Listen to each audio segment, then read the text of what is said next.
ہا، اگر لا کو ہا کے ساتھ ملا دیں تو لہا کا مطلب ہوگا اس ایک مؤنث کے لیے، لہما کا مطلب ہوگا ان دو مؤنث کے لیے، اور لہن کا مطلب ہوگا ان کئی مؤنث کے لیے۔ اسی طرح لا کا کے ساتھ جب ملائیں گے تو لکا کا مطلب ہوگا تمہارے لیے، لکما کا مطلب ہوگا تم دونوں کے لیے، اور لکم ہوگا تم کئی مذکر کے لیے۔ اب مؤنث ہے اگر یہی تو لکی کا مطلب ہوگا تم ایک مؤنث کے لیے، لکما کا مطلب ہوگا تم دو مؤنث کے لیے، اور لکنہ کا مطلب ہوگا تم کئی مؤنث کے لیے۔ اسی طرح اگر لی لکھا ہوا ہوگا، جیسے یہ صرف نیچے لال یا لکھا ہوا ہے نا متکلم فرسٹ پرسن کے لیے، تو اگر اس کے ساتھ لی کو ملا دیں گے، یہاں پہ اب لا نہیں ملے گا، لی ملے گا، ٹھیک ہے؟ میں نے آپ کو بتایا تھا کہ کبھی لی ہوگا کبھی لا ہوگا، تو یہاں پہ یا کے ساتھ لی ملے گا، تو لی کا مطلب ہوگا میرے لیے، اور لنا نون کے ساتھ ملا دیں گے، لنا کا مطلب ہوگا ہمارے لیے۔ تو یہ ہم نے یہاں پہ کر لیا۔ اب اسی کو ہم نے ایکسرسائزز کے اندر بھی لکھا ہوا ہے، اس میں سے کچھ ایکسرسائزز آج ہم کریں گے، اس کے بعد انشاءاللہ ہم اذان کا سبق شروع کریں گے۔ سر یہ جو الفاظ ہم نے آپ کے سامنے رکھے تھے تو قرآن مجید میں بہت زیادہ استعمال ہوئے ہیں، اتنے استعمال ہوئے کہ اگر ان سب کی مجموعی تعداد دیکھی جائے، یہ جو 14 شکلیں اس کی بن رہی ہیں، تو کئی ہزار کی تعداد میں شکلیں بنتی ہیں۔ تو اگر آپ ان الفاظ کو اچھی طرح سمجھ لیتے ہیں، یاد کر لیتے ہیں، ذہن نشین کر لیتے ہیں، تو انشاءاللہ وہ قرآن میں جہاں جہاں آئیں گے تو کم از کم اس لفظ کو تو آپ آئیڈینٹیفائی کر لیں گے کہ اس پرٹیکولر لفظ کا کیا معنی بن رہا ہے، اور جب آپ اس کو آئیڈینٹیفائی کریں گے تو اس کے آگے پیچھے بھی جو الفاظ ہیں وہ بھی پہچاننا آپ کے لیے انشاءاللہ آسان ہو جائے گا۔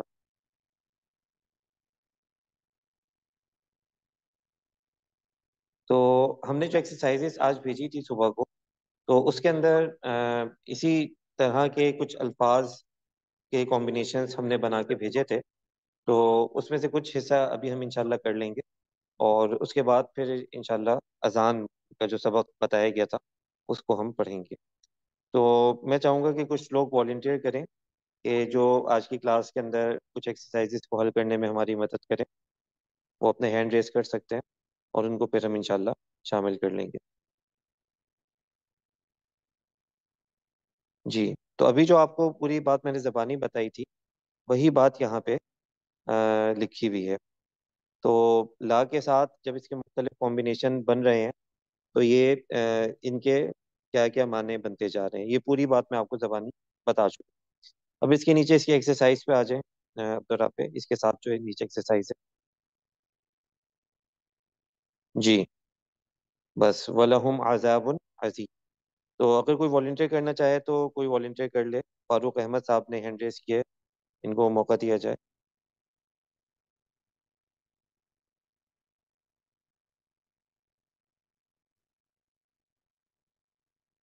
جی السلام علیکم۔ وعلیکم السلام ورحمۃ اللہ۔ جی پہلا فکرہ ہے وَلَهُمْ عَذَابٌ عَظِيمٌ، جی، اور ان کے لیے عذاب عظیم ہے، بڑا اور عذاب ان ہے۔ کے لیے بڑا بڑا عذاب عذاب۔ ہے۔ اب یہاں پہ لہم پہ اصل میں ہمیں آپ کو فوکس کرانا ہے۔ لا کا مطلب تھا لیے، اور ہم کا مطلب ہے وہ کئی مذکر کئی مرد، تو وَلَهُمْ اور ان کے لیے بڑا عذاب ہے۔ جی آگے کریے۔ جی دوسرا فکرہ ہے لَكُمُ الْكِبْرِيَاءُ فِي الْأَرْضِ، جی، اور تمہارے لیے، اب کوما جو ہے تم نا یہ دونوں کے دو کے لیے، لیے استعمال ہوتا ہے۔ جی، ہاں جی ہاں، تم تم دونوں دونوں کے کے لیے لیے زمین میں بڑائی ہے زمین میں۔ بڑائی ہے، بڑائی جی، ہے زمین میں۔ جی، جی تیسرا جی، فکرہ ہے لَهُمُ الشَّيْطَانُ، ہاں اصل میں یہ تم جو دونوں، جملہ تھا یہ اصل میں، جی جی جی، یہ ایکسرسائز بنانے والے نے بیچ میں سے ایک جملہ اٹھا لیا۔ اس میں اصل میں اس طرح سے کہ قولا لہم الشیطان، کہا ان دونوں کے لیے یا ان دونوں سے شیطان نے، اس طرح سے ہے یہ، ٹھیک ہے؟ ٹھیک ٹھیک ہے، تو ٹھیک ہے کہا ان دونوں سے یا ان دونوں چلیے۔ کے لیے شیطان نے۔ جی آگے کریے۔ لہو کفون احد، ہاں اس کے پیچھے بھی ہے کہ ولم یکن کا مطلب اور نہیں ہے، لہو اس کے لیے، لہو لہو کا کیا اس کے مطلب ہوگا لیے، جناب؟ ہوں، لہو اس کے لیے، اس ایک کے لیے، جی، جی، کفون کفون احد، بڑا برابر، برابر یا ہمسر، احد کوئی۔ ہمسر، جی، اس کے لیے برابر، کوئی برابر. یہ بس لہو کا مطلب آپ کر دیں، باقی کو چھوڑ دیں ابھی، جی باقی کو جی چھوڑ جی دیں ہاں. کیونکہ یہ سینس نہیں بن رہا اس اس جملے کے کا۔ لیے ہاں لہو. جی اس کے لیے. جی، آگے کریے، لکم کریے، لکم۔ جی لکم، لکم الارض بساطا. جی تمہار تمہار تم تم تمہارے لیے زمین میں بساطا، بساط بچھونا، یعنی کہ بساتا، بچھونا ہے، بساتا، بچھونا ہے. بچھانا، بچھونا۔ جی بچھونا. ہاں. چلیں، یہ توصیف جاوید صاحب نے ہینڈ ریس کیا ہوا ہے، اگر توصیف جاوید صاحب ایک دو الفاظ حل کر لیں۔ فاروق بھائی بہت جی شکریہ بہت، السلام علیکم.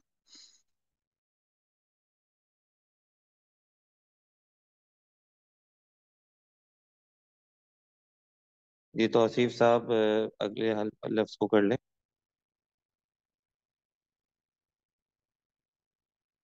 آپ کو مائک کو انمیوٹ کرنا پڑے گا، ایک آپشن آئے گا آپ کے پاس۔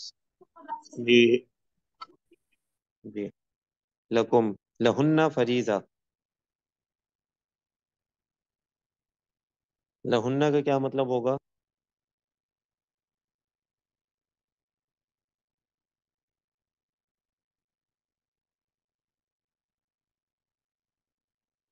چلے، توصیف صاحب کی آواز میں کوئی مسئلہ ہو رہا ہے، توصیف صاحب نے مائک کو پھر سے انمیوٹ کریں۔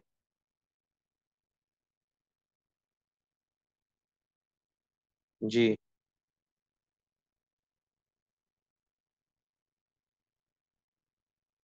چلیں، کوئی ایشو کھولو ذرا، بظاہر مائک لگ رہا کھولو. ہے۔ جی جی اگر مائک جی مائک کھولو، میں بس ذرا بتا رہا ہوں. لاؤنہ کا جی کھل مطلب گیا ہے جی۔ ان سب کے لیے، ان سب کے لیے، ان کئی خواتین، ان کئی لوگوں کے لیے، ان سب کے مؤنث لیے، کے سب لیے۔ جی مونس کے لیے، سب خاتونوں کے لیے، عورتوں کے لیے، ان سب کے لیے. جی جی جی، فریضہ کا مطلب ہے مقرر کردہ۔ وہ ذمے ہیں. فریضہ کے کیا جی مطلب جی، فریضہ کا ہے؟ مطلب ذمے ہے ہے نا. مقررہ حصہ، مقررہ حصہ یا ذمے۔ جی ٹھیک ہے ٹھیک ہے، بس اس کو چھوڑ دیں، فریضہ ذمے، کو نہیں سمجھ میں آتا۔ لہن ہاں تو سمجھ ان گئے سب، نا، آگے چلیے۔ ان سب کے ذمے، یعنی کہ اور ان عورتوں کے ذمے. جی آگے چلیے، عبد آگے الرافع آگے چلائیے۔ مجھے اجازت، آگے کے بھی میں نے سیاہی نہیں کی، میں نے اوپر کی تھوڑی سی کری ہوئی تھی.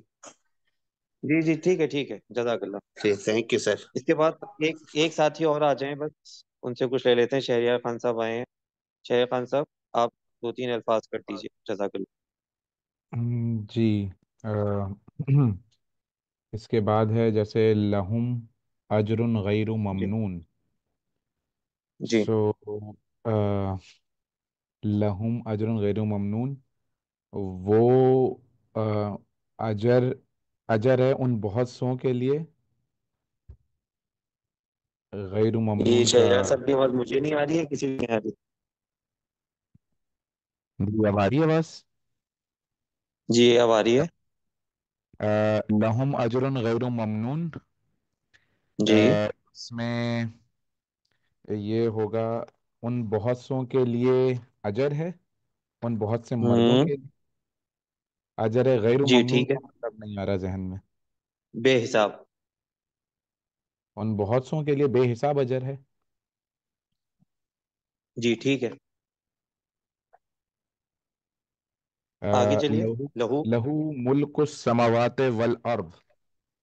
جی سو اس کی ملک میں ہے آسمان اور زمین. نہیں نہیں، دیکھیں لہو کا مطلب پہلے آپ کریں نا، لہو اس کے لیے ہے، اس کے لیے ہے، لہو ہاں جی. اس کے لہو لیے اس ہے ملک السماوات والارض، آسمانوں اور زمین کی بادشاہی۔ اس کے لیے ہے آسمانوں اور زمین کی بادشاہی. جی ٹھیک جی ہے. ہوں لکم نفع، جی یہ ابھی بالکل بھی ذہن میں نہیں آ رہا. وہ پیجز کے درمیان کوئی اور ساتھی کر دیں بچے، یا آپ کر دیجیے. لا کم، لا کا مطلب ہے لیے، کم کا مطلب ہے تم کئی لوگ، لکم تم لوگوں کے لیے ہے، نفع فائدہ۔ ٹھیک ہے جی. ٹھیک ہے جناب، تو میں آپ تمام حضرات سے گزارش کروں گا کہ یہ جو آگے بھی ایکسرسائزز ہیں ان پہ غور کریں، ہم اس میں فوکس کر کے غور کریں گے، انشاءاللہ آپ کی سمجھ میں آ جائے گا۔ اور جتنے ہم نے اس کے اندر یہ ٹیبلز دیے ہوئے ہیں ان کو اگر آپ ذہن نشین کر لیں گے، اور آپ ذہن نشین کیا کریں گے، آپ ایک دفعہ اس کو سمجھ لیں گے نا، آپ کو خود ہی سمجھ میں آ جائے گا سارا، تو آپ کو پھر انشاءاللہ یہ جہاں پہ بھی آئے گا آپ کو سمجھنے میں آسانی ہوگی۔ تو ہم اس بات کو بھی یہاں پہ روکتے ہیں، اور اب ہم اذان پہ چلتے ہیں۔ ہم اس طرح سے اب انشاءاللہ ہماری کلاس کا پیٹرن ہوگا کہ کچھ حصہ ہم عربی کا کریں گے، اور کچھ حصہ جو ہمارا آگے جو سیکشن ہے جہاں پہ تراجم ہیں ان تراجم کو بھی ساتھ ساتھ کریں گے۔ ابھی کبھی کوئی کلاس پورے ترجمے کی کر لیں گے، کبھی کوئی پوری کلاس عربی کی کر لیں گے، انشاءاللہ اس طرح سے آگے سلسلہ چلے گا۔ اچھا، آج مولانا فیاض صاحب نے کلاس لینی تھی، تو وہ کسی وجہ سے آج تشریف نہ لا سکے، تو انشاءاللہ امید ہے کہ وہ ایک دو دن میں کلاسیں آپ کی لیا کریں گے۔ تو عبدالرافع اذان پہ آ جائیے۔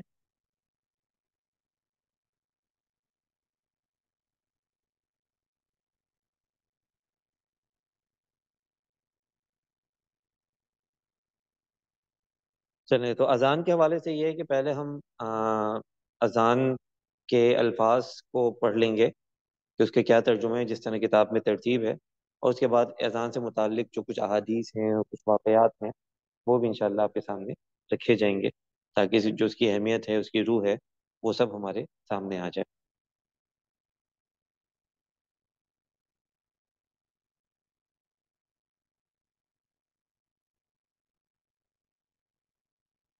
آپ اپنی کتاب کے اندر وہ کھول لیجئے، صفحہ نمبر 18، صفحہ نمبر 18 پہ اذان موجود ہے۔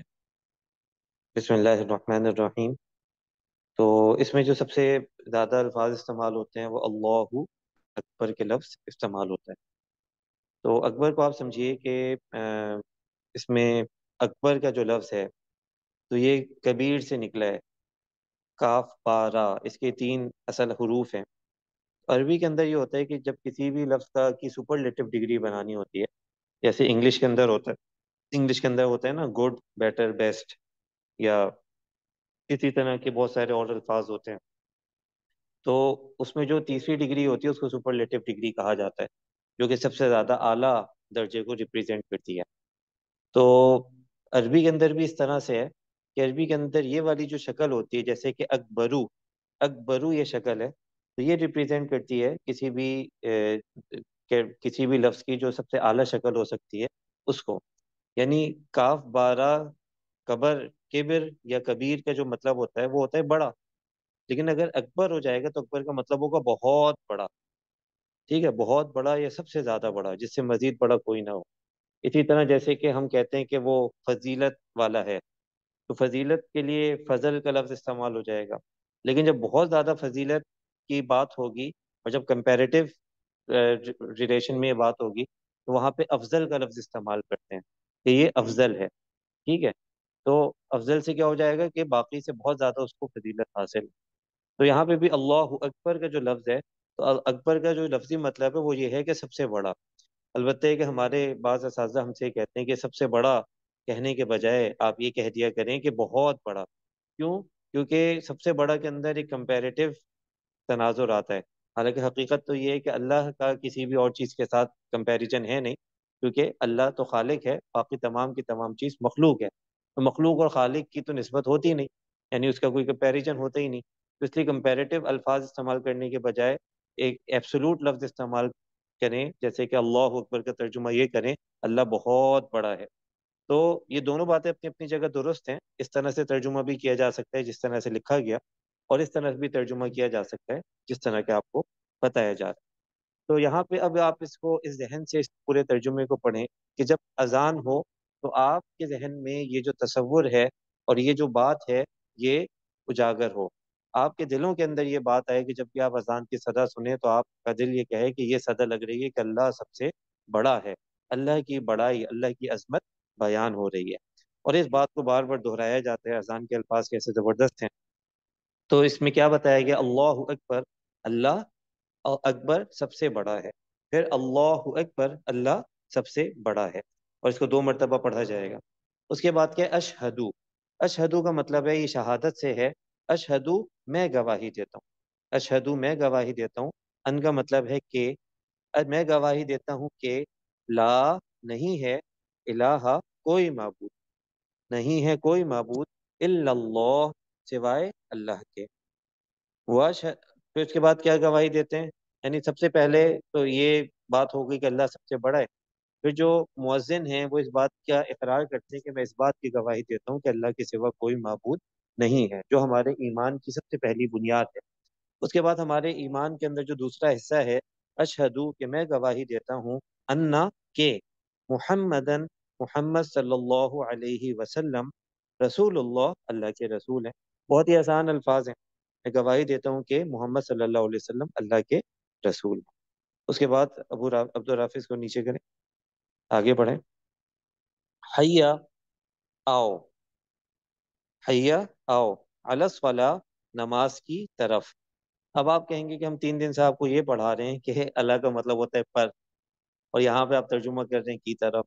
تو بھئی یہاں پہ اس بات کو سمجھیے کہ ہر زبان کے کچھ اپنے تقاضے ہوتے ہیں. تو بعض جب آپ زبان کے اندر ٹرانسلیشن کرتے ہیں تو ہمیشہ ایسا نہیں ہوتا کہ ایک لفظ کا ایک ہی ترجمہ کیا جائے، بلکہ زبان کی کیفیت یا زبان میں اس کا جس طرح کا استعمال ہے اس موقع کا، اس طرح کا ترجمہ کر لیا جاتا ہے. تو یہاں پہ بھی یہی کہ اعلیٰ کا مطلب تو پر ہے.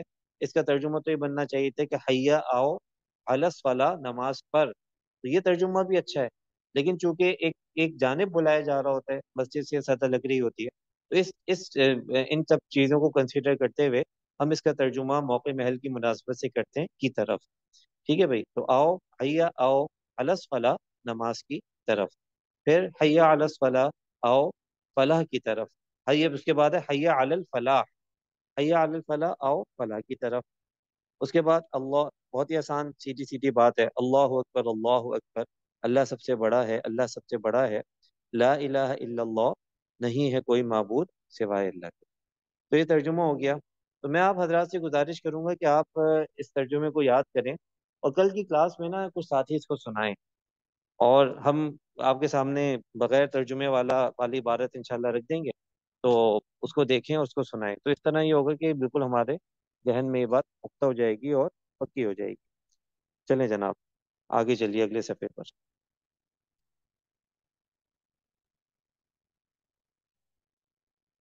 جی، اب یہ بات ہے کہ اذان کیسے شروع ہوئی. تو یہاں پہ اس بات کو ہمیں جاننا چاہیے کہ جیسے ہم اذان تو سن لیتے ہیں، اور ہم چونکہ بچپن سے سنتے آ رہے ہوتے ہیں تو ہماری ایک عادت مزاج بن جاتا ہے. لیکن آپ میں سے جو حضرات بیرون ملک سے اس کورس میں شامل ہوئے ہیں، جہاں پہ ہر جگہ اذانوں کی آواز نہیں آتی، تو آپ کو پھر اس بات کا یقیناً ادراک اور احساس ہوتا ہوگا کہ جب اذان کی آواز نہیں آتی اور پھر اچانک سے کسی دن اذان کی آواز آتی ہے تو کیا احساس ہوتا ہے، کیسا دل اس سے خوش ہوتا ہے، کیسا دل اس سے منور ہوتا ہے. تو اذان بھی اللہ تعالیٰ کی ایک بہت بڑی نعمت ہے جو کہ اللہ تعالیٰ نے مسلمانوں کو عطا فرمائی ہے، اور یہ شعائر اسلام میں شامل ہے. شعائر اسلام سے مراد یہ ہوتی ہے کہ وہ چیزیں جن سے اسلام کی پہچان ہوتی ہے، اسلام کو پہچانا جاتا ہے. اور صحابہ کرام رضی اللہ عنہم کے جو واقعات ہم پڑھتے ہیں تو اس کے اندر ایک بات یہ آتی ہے کہ جب بھی صحابہ کسی علاقے میں جاتے اور جب جنگ کے لیے جاتے تو وہاں پہ یہ اعلان کیا جاتا، یعنی یہ آپس میں یہ بات ہوتی کہ انتظار کیا جائے نماز کے وقت کا. اگر وہاں سے اذان کی صدا آ رہی ہے تو وہاں پر حملہ نہ کیا جائے اور اگر اذان کی صدا نہیں آ رہی تو اس کا مطلب ہے کہ یہاں پہ مسلمان نہیں بستے. تو اس طرح کی باتیں ہمیں تاریخ کی کتابوں میں ملتی ہیں. اور اذان جو ہے مسلمانوں کے بہت اہم شعائر میں سے. تو اسلام کی جب ابتدا ہوئی تو اسلام کی ابتدا میں تو نماز کا حکم بھی نہیں تھا.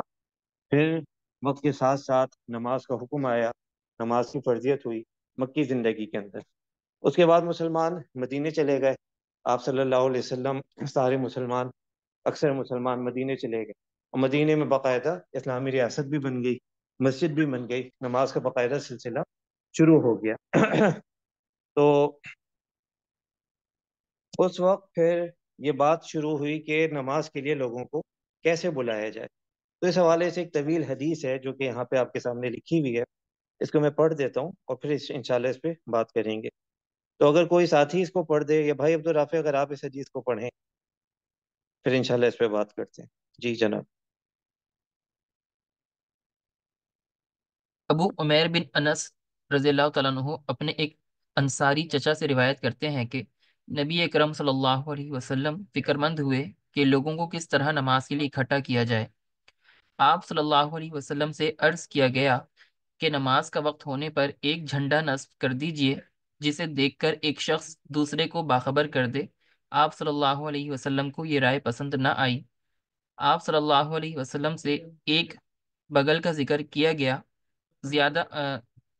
زیاد کی روایت میں ہے یہود کے بغل کا ذکر کیا گیا، تو یہ تجویز بھی آپ صلی اللہ علیہ وسلم کو پسند نہیں آئی۔ آپ صلی اللہ علیہ وسلم نے فرمایا اس میں یہودیوں کی مشابہت ہے۔ پھر آپ صلی اللہ علیہ وسلم سے ناقوس کا ذکر کیا گیا۔ آپ صلی اللہ علیہ وسلم نے فرمایا اس میں نصرانیوں کی مشابہت ہے۔ پھر عبداللہ بن زید بن عبدربہ رضی اللہ تعالیٰ عنہ رسول اللہ صلی اللہ علیہ وسلم کے پاس سے لوٹے۔ وہ بھی اس مسئلے میں رسول اللہ صلی اللہ علیہ وسلم کی طرح فکر مند تھے، چنانچہ انہیں خواب میں اذان کا طریقہ بتایا گیا۔ عبداللہ بن زید رضی اللہ تعالیٰ عنہ کہتے ہیں وہ صبح اٹھتے ہی رسول اللہ صلی اللہ علیہ وسلم کے پاس آئے۔ آپ صلی اللہ علیہ وسلم کو اس خواب کی خبر دی اور آپ سے عرض کیا، اے اللہ کے رسول، میں کچھ سو رہا تھا اور کچھ جاگ رہا تھا، اتنے میں ایک شخص خواب میں میرے پاس آیا اور اس نے مجھے اذان سکھائی۔ راوی کہتے ہیں عمر بن خطاب رضی اللہ تعالی عنہ بھی اس سے پہلے یہ خواب دیکھ چکے تھے، لیکن وہ اسے 20 دن تک چھپائے رہے۔ پھر انہوں نے اسے نبی اکرم صلی اللہ علیہ وسلم کو بتایا تو آپ صلی اللہ علیہ وسلم نے ان سے فرمایا تم کو کس چیز نے اسے بتانے سے روکا؟ انہوں نے کہا چونکہ مجھ سے پہلے عبداللہ بن زید رضی اللہ تعالیٰ عنہ نے اسے آپ سے بیان کر دیا، اس لیے مجھے شرم آ رہی تھی۔ بس رسول اللہ صلی اللہ علیہ وسلم نے فرمایا بلال اٹھو اور جیسے عبداللہ بن زید تم کو کرنے کو کہیں اسی طرح کرو۔ چنانچہ بلال رضی اللہ تعالیٰ عنہ نے اذان دی۔ چلیں جزاک اللہ بھائی عبدالرافع۔ تو اس حدیث سے آپ کو پتہ چلا کہ یہ اسلام کی تاریخ کا کتنا اہم موقع ہے کہ جب حضور اکرم صلی اللہ علیہ وسلم اور صحابہ کرام رضی اللہ عنہم اس حوالے سے فکر مند تھے کہ نماز کے لیے لوگوں کو کیسے بلایا جائے۔ مختلف آپشنس آتے رہے، کسی نے کہا کہ باجا بجا دیں، کوئی سائرن ٹائپ کی چیز بجا دیں، اس وقت جو سائرن تھا بغل جو بجایا جاتا تھا اس کو بجا دیں، کسی نے کہا جھنڈا لگا دیں۔ اس طرح کی رائے آئی کیونکہ اس وقت جو کنٹمپریری جو میتھڈس استعمال ہوتے تھے وہی لوگوں نے دیکھے اور ان کے حساب سے تجویز تھی۔ البتہ یہ کہ اللہ تعالیٰ کی طرف سے مقرر تھا کہ یہ انتہائی احسن اور انتہائی خوشنما طریقہ اسلام کے اندر رکھا جائے، تو اللہ تعالیٰ نے یہ چیز پھر کچھ صحابہ کے خواب میں دکھلا دی۔ اس کے اندر ایک عبداللہ بن زید رضی اللہ تعالیٰ عنہ کا ذکر آتا ہے کہ انہوں نے خواب میں یہ بات دیکھی۔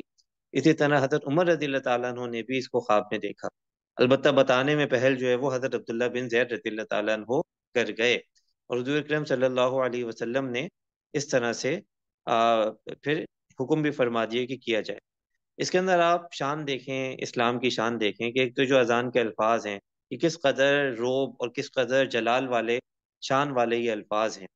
مزید یہ کہ آپ اس بات کو نوٹ کریں کہ اسلام کے اندر کتنی سادگی رکھی گئی ہے، اسلام کے کتنا اہم حکم ہے جس سے پورے اسلام کے تشخص کا شناخت کا پتہ چلتا ہے، اور اس کے اندر کسی قسم کی کسی آپ کو چیز کی ضرورت نہیں ہے۔ ٹھیک ہے، ہم تو یہ سمجھتے ہیں نا کہ لاؤڈ اسپیکر ضروری ہے، لاؤڈ اسپیکر تو بھائی اللہ کے بندو اب آگے ہے نا، لاؤڈ اسپیکر کی ضرورت تو اب لوگوں کو محسوس ہوتی ہے۔ حقیقت تو یہ ہے کہ اذان تو بغیر لاؤڈ اسپیکر کی بھی دی جائے گی تو اذان ہو جائے گی، تو اس کے اندر بس ایک فرد ہونا چاہیے جو کہ اذان کو دے سکے۔ تو یہاں پہ ہمیں بات پتہ چلی کہ اذان کی کیا اہمیت ہے، کس طرح سے یہ آئی اور کس طرح سے یہ سلسلہ الحمدللہ مسلمانوں میں شروع ہوا۔ آگے چلیے بھائی جی، اگلے صفحے پہ چلیے۔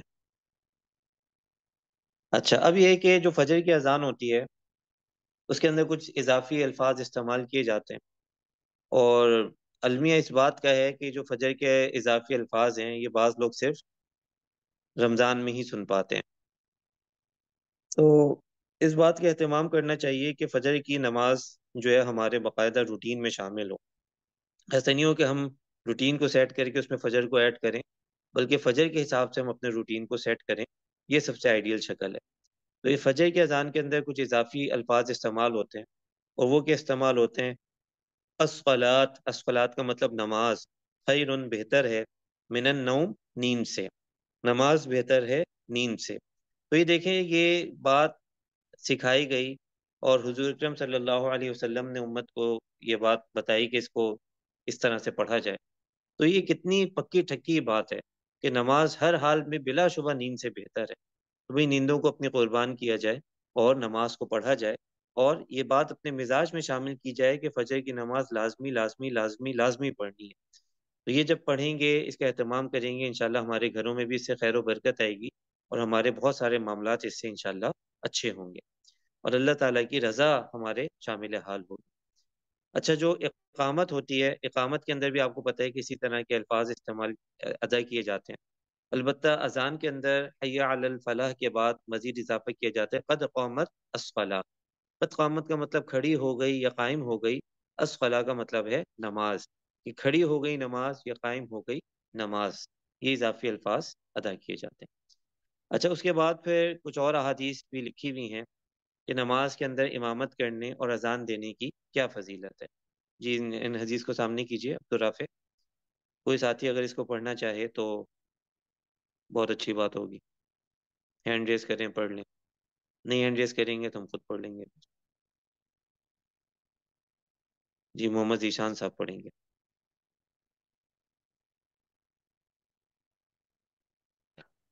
نماز کی امامت کرنے اور اذان دینے کی فضیلت۔ حضرت ابو عبدالرافع ہریرہ اس کی رضی اسکرین کو سرچ کریں، اس کو اوپر لائیے، پہلے سامنے کیجیے حدیث کو۔ جی، جزاک اللہ۔ جی حضرت جی، ابو ذیشان صاحب ہریرہ پڑھیے۔ حضرت ابو ہریرہ رضی اللہ تعالیٰ عنہ سے مروی ہے کہ نبی کریم صلی اللہ علیہ وسلم نے ارشاد فرمایا، امام ضامن نماز کا نگہبان اور ذمہ دار ہوتا ہے، اور امام ضامن نماز کا نگہبان جی اور ذمہ دار ہوتا ہے، اور مؤذن نماز کے اوقات کا امانت دار ہوتا ہے۔ اے اللہ، اماموں کی رہنمائی فرما اور مؤذنین کی مغفرت فرما۔ ابو داود 517۔ حضرت امیر معاویہ رضی اللہ عنہ نے فرمایا، میں نے رسول اللہ صلی اللہ علیہ وسلم سے سنا ہے، آپ صلی اللہ علیہ وسلم فرماتے تھے، مؤذن قیامت کے دن سب سے لمبی گردنوں والے ہوں گے، یعنی اللہ سبحانہ و تعالیٰ کی طرف سے رحمت اور عزت حاصل کرنے والے۔ مسلم 387۔ اذان کا جواب دینا۔ حضرت ابو سعید خدری رضی اللہ تعالیٰ عنہ جی، سے بس روایت بس ہے۔ بس بس۔ جی جی، ذیشان صاحب یہاں پہ رکیے گا۔ تو اب یہاں پہ یہ حدیث دیکھیے کہ دو حدیث بیان ہوئی ہیں، اذان کی نماز کی امامت کرنے کے حوالے سے اور اذان دینے کے حوالے سے۔ تو امامت کے حوالے سے حضرت ابو ہریرہ رضی اللہ تعالیٰ عنہ سے روایت ہے کہ نبی کریم صلی اللہ علیہ وسلم نے ارشاد فرمایا، اور اس کو روایت کیا ہے ابو داؤد نے، اور کیا فرمایا کہ امام ضامن ہوتا ہے۔ ضامن ہونے کا مطلب کیا ہے کہ امام نگہبان ہوتا ہے، کہ نماز کے اندر جتنے بھی امور ادا کیے جا رہے ہیں اس کی ذمہ داری ہوتی ہے کہ وہ ٹھیک ٹھیک نماز پڑھائے، اور پیچھے لوگ اس کی پیروی کرتے ہیں۔ تو امام ضامن ہوتا ہے، اس کو اتنی بڑی ایک ذمہ داری دی جاتی ہے۔ اور دوسری طرف جو مؤذن ہے، جو اذان دیتا ہے، وہ امانت دار ہوتا ہے۔ کس بات کا امانت دار ہوتا ہے؟ اس کی پھر محدثین نے وضاحت کی کہ نماز کے اوقات کا امانت دار ہوتا ہے، کہ نماز کے اوقات کی ذمہ داری یہ اٹھاتا ہے۔ تو آپ دیکھیں کہ یہ دونوں حضرات یہ بڑے باعزت حضرات ہیں، اور ان کی بڑی اہمیت ہے۔ بعض معاشروں کے اندر ایسا لگتا ہے کہ لوگ ان کو زیادہ اہمیت نہیں دیتے یا زیادہ اہم نہیں سمجھتے، لیکن حقیقت یہ کہ ان کی بڑی اہمیت ہے، اور جس کو حضور اکرم صلی اللہ علیہ وسلم نے بھی اپنی حدیث مبارکہ میں بیان فرمایا۔ پھر فرمایا کہ حضور اکرم صلی اللہ علیہ وسلم نے دعا فرمائی کہ اے اللہ، اماموں کی رہنمائی فرما، یعنی اماموں کو راہ راست پر رہنا اور ان کو ٹھیک ٹھیک چلنا، اس کے حوالے سے حضور اکرم صلی اللہ علیہ وسلم نے خود خصوصی دعا فرمائی، اور فرمایا کہ مؤذنین کی مغفرت فرما، یعنی ان دونوں حضرات کے لیے دعا ہے۔ تو اب جو بھی امامت کرے، جو بھی اذان دے، اس کو انشاءاللہ یہ فضیلت ملتی رہے گی۔ یعنی اگر آپ چاہتے ہیں کہ حضور اکرم صلی اللہ علیہ وسلم آپ کے لیے دعا فرما دیں، تو کیسے؟ تو اس کا حل کیا ہے کہ امامت کریں اور اذان دیں۔ جب یہ ایسا کریں گے تو آپ صلی اللہ علیہ وسلم کی دعا خود بخود آپ کی طرف متوجہ ہو جائے گی۔ البتہ یہ کہ ٹھیک ٹھیک سیکھ کے کریں، غلطی کے ساتھ نہ کریں، یہ دونوں کام جو ہیں وہ ٹھیک سے سیکھ کے کیے جائیں۔ حضرت معاویہ رضی اللہ تعالیٰ عنہ نے فرمایا کہ میں نے رسول اللہ صلی اللہ علیہ وسلم سے سنا، فرماتے تھے کہ مؤذن قیامت کے دن سب سے لمبی گردنوں والے ہوں گے۔ لمبی گردنوں سے مراد یہ کہ آپ عزت اور اکرام کی وجہ سے جس کا سر اونچا ہو تو اس کو باعزت زیادہ سمجھا جاتا ہے۔ اس لحاظ سے صحیح مسلم کی روایت ہے کہ مؤذنین جو ہیں وہ قیامت کے دن لمبی گردنوں والے ہوں گے، یعنی ان کا جو عزت مقام شرف جو ان کو حاصل ہوگا وہ بہت ہی اعلیٰ درجے کا حاصل ہوگا۔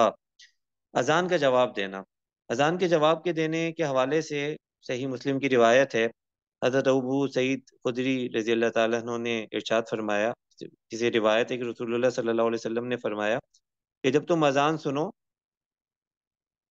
تو وہی کہو جو مؤذن کہتا ہے۔ ٹھیک ہے بھائی، جب تم اذان سنو تو وہی کہو جو مؤذن کہتا ہے۔ تو یہ بات آج کل ہمارے معاشروں سے بالکل نکلتی جا رہی ہے۔ بعض جگہ یہ ہونے لگ گئے کہ لوگ کہتے ہیں کہ اذان ہو رہی ہے، اپنی ساری باتیں چل رہی ہیں، ٹی وی چل رہے ہیں، باتیں چل رہی ہیں، گپ شپ چل رہی ہے، ہنسی مذاق چل رہا ہے۔ بھائی ایسا نہیں ہونا چاہیے۔ یہ ہم نے اپنے بڑوں کو دیکھا کہ جو ہمارے بڑے ہیں، خواتین ہیں، تو اذان جیسے ہی ہوتی تو ان پر ایک ادب طاری ہو جاتا۔ خواتین جو ہے دوپٹوں کو اپنے سروں پر رکھ لیتی اور اس کا اہتمام کیا جاتا۔ اب ایسی بے ادبی آ گئی کہ اب ان چیزوں کا اہتمام نہیں کیا جاتا۔ مجھ سے ایک صاحب پوچھنے لگے کہ کیا یہ لازم ہے کہ خواتین اذان سنیں تو سر پہ اپنے دوپٹے کو رکھیں؟ میں نے کہا نہیں، لازم تو نہیں ہے، البتہ کہ ادب کا تقاضا ہے، ادب کا تقاضا ہے۔ ادب جو ہوتا ہے وہ تو اپنے افعال سے، اپنے ایٹیٹیوڈ سے ظاہر ہوتا ہے، تو اس کا ایک تقاضا ہے اپنے ایٹیٹیوڈ سے اس بات کا اظہار کرنا کہ ہم اذان کا ادب کر رہے ہیں۔ تو یہ بات تو ایسا کرنا چاہیے، اور اذان کا جواب دینا اس کا بھی اہتمام کرنا چاہیے کہ جو اذان میں سنا جائے اس کو اسی کو دہرایا جائے۔ البتہ یہ ہے کہ اس کے اندر یہ بات بتائی گئی کہ حیا علی الصلاح کے جب الفاظ آئیں تو پھر اس کے اندر یہ الفاظ استعمال کیے جائیں کہ ولا حول ولا قوت الا باللہ، کہ کوئی طاقت نہیں، نیکی کی طاقت نہیں، گناہ سے بچنے کی قوت کسی میں نہیں مگر اللہ کی طرف سے۔ تو یہ الفاظ استعمال کیے جائیں۔ چلے بھائی، اذان کے بعد کی دعا۔ اذان کے بعد کے دعا کے حوالے سے حضرت عبداللہ بن جابر رضی اللہ تعالیٰ عنہ کی روایت ہے۔ اطہر صاحب نے ہاتھ ریز کیا ہوا ہے، اگر ان کا مائک کھولا جائے پوچھا جائے۔ جی اطہر خان صاحب فرمائیے، مائک کو انمیوٹ کریں۔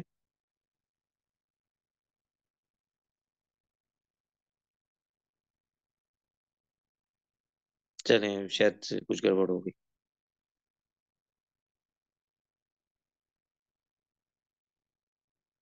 اچھا، تو اذان کے بعد کی دعا یہ بھی حضور اکرم صلی اللہ علیہ وسلم نے سکھائی ہے۔ حضرت عبداللہ بن جابر رضی اللہ تعالیٰ عنہ سے روایت ہے کہ رسول اللہ صلی اللہ علیہ وسلم نے فرمایا کہ جو اذان سننے کے بعد یہ الفاظ کہے اسے قیامت کے دن میری شفاعت مل سکے گی۔ نہیں، کتنی بڑی بات ہے نا، کوئی چھوٹی بات تھوڑی ہے۔ ہمارے جس طرح کے اعمال ہیں، ہماری جس طرح کی زندگی ہے، تو اللہ تعالیٰ کی طرف سے رحم ہو جائے، حضور اکرم صلی اللہ علیہ وسلم کی شفاعت مل جائے، اس سے بڑھ کے کیا بات ہو سکتی ہے؟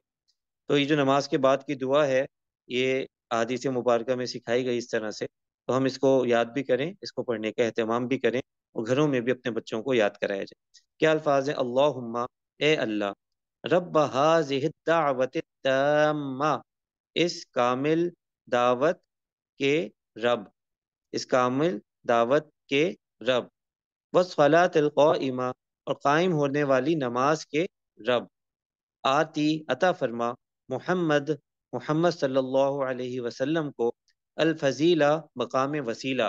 مقام وسیلہ سے مراد جنت کا ایک خاص مقام ہے، تو مقام وسیلہ کے لیے ہم دعا کرتے ہیں۔ والفضیلہ، اور فضیلت، وبعثہ، اور فائز فرما انہیں یعنی آپ صلی اللہ علیہ وسلم کو مقام محمودہ، ایک بہترین، محمود، پسند کیے جانے والے مقام پر، الذی وعدتہ، الذی، جس کا، وعدتہ، تو نے وعدہ کیا، ہو ہم نے بتایا تھا نا، اس کا، جس کا، تو جس کا تو نے وعدہ فرمایا۔ اچھا، یہ تو بخاری کی جو روایت ہے اس کے اندر تو الفاظ یہیں تک ہیں۔ البتہ یہ کہ سنن الکبریٰ للبیہقی ایک اور کتاب ہے، اس میں کچھ اضافی الفاظ بھی مذکور ہیں جو کہ یہاں پہ لکھے ہوئے ہیں۔ کا کا مطلب ہم نے پیچھے آپ کو بتایا تھا نا کہ تو، کا، بے شک، کا مطلب ہوتا ہے بے شک، کا، بے شک تو، لا تخلفو، خلاف ورزی نہیں کرتا، المیعاد، وعدے کی، میعاد جو ہے وعدے سے نکلا ہے، میعاد کا مطلب ہے وعدہ، بے شک تو خلاف ورزی نہیں کرتا وعدے کی۔ تو یہ فضیلت ہو گئی اذان کے بعد کی دعا کی۔ تو آج یہاں پہ ہمارا درس مکمل ہوتا ہے۔ اللہ تعالیٰ سے دعا ہے کہ اللہ تعالیٰ ہمیں اذان کو سمجھنے والا اور اذان کو عام کرنے والا، اسی طرح اذان کے ادب کو ملحوظ خاطر رکھنے والا، اسی طرح اذان کے بعد کی دعا کا اہتمام کرنے والا، ان سب چیزوں کا اللہ تعالی ہمیں پابند بنائے۔ تو میں آپ تمام حضرات سے ایک دفعہ پھر گزارش کروں گا کہ جو ایکسرسائزز آپ کو دی گئی تھیں شروع کی 3 کلاسوں کی، ان کو مکمل کریں، اس سے انشاءاللہ آپ کے عربی کا فہم بڑھے گا انشاءاللہ۔ مزید یہ کہ یہ جو ترجمے ہم نے آج کرائے اذان کے اور اذان کی دعا کے، اس کو بھی ریوائز کریں۔ کل ہم کوشش کریں گے کہ کچھ ٹائم اس پہ ہم لگائیں اور یہ ترجمے ہم بعض آپ لوگوں سے سنیں، تو اس سے ہوگا کہ جب ایک چیز بار بار دہرائی جاتی ہے، ایک بات کانوں میں بار بار پڑتی ہے، تو ذہن نشین خود ہی ہو جاتی ہے۔ اللہ تعالیٰ ہم سب کو عمل کی توفیق عطا فرمائے۔ کسی کا کوئی سوال ہے تو لے لیتے ہیں جناب۔ فاروق احمد صاحب اور غضنفر صاحب بس کے سوالات ہیں۔ جی جی فاروق صاحب۔ السلام علیکم استاد جی۔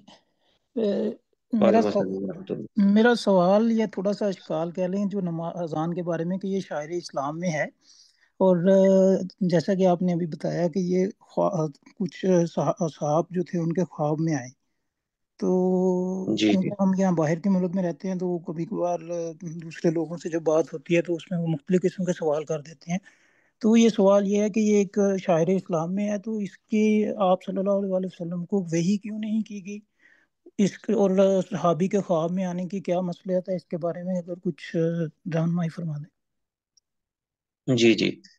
تو اصل میں یہ تھوڑا لمبا سوال ہے، اور مجھے لگ رہا تھا کہ یہ سوال آئے گا، تو یہ سوال اچھا ہوا آپ نے پوچھ لیا۔ تو دیکھیں، ایک بات تو طے ہے کہ کسی بھی نبی کے علاوہ کسی بھی فرد کے خواب میں کوئی بات آ جانا، یہ کبھی بھی شرعی دلیل، شرعی حجت نہیں بنتا۔ مثال کے طور پہ کوئی بہت بڑا بزرگ ہو، لیکن اگر وہ نبی نہیں ہے، اس کے خواب میں کوئی بات آ گئی تو وہ شریعت کا حصہ نہیں بن سکتی۔ ٹھیک ہے بھائی، خواب جو ہے وہ شریعت کا حصہ نہیں بن سکتا۔